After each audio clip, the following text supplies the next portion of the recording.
ఈవిడ పేరు మంగమ్మ, 70 ఇయర్స్ అన్నమాట. అమ్మగారికి ఇక్కడ తుంటి ఎముక ఇరిగిందనమాట. అది ఎలా ఉందో ఎక్స్రేలో చూద్దాం. ఇది కుడి పక్కన తుంటి ఎముక ఇరిగిందనమాట ఈ పార్ట్ లో. ప్లస్ ఇది ప్రాక్సిమల్ గా అన్ఈక్వల్ గా ఇరిగిపోయిందనమాట.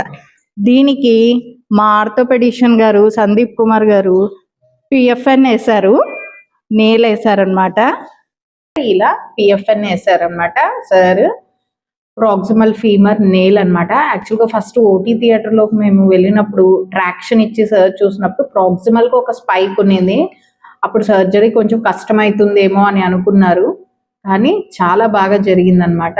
సో ఈ సర్జరీస్ అన్నీ మన సుంకేజ్లా హాస్పిటల్స్లో అండర్ ఆరోగ్యశ్రీలో మీరు చేయించుకోవచ్చు. ఎక్కడికెక్కడికో వెళ్ళాల్సిన అవసరం లేదండి. నల్లజర్ల అండ్ ఈ చుట్టుపక్కల గ్రామాల ప్రజలు ఇక్కడ సుంకేజ్లా హాస్పిటల్స్లో సర్జరీస్ని ఆరోగ్యశ్రీలో ఉచితంగా చేయించుకోవచ్చు.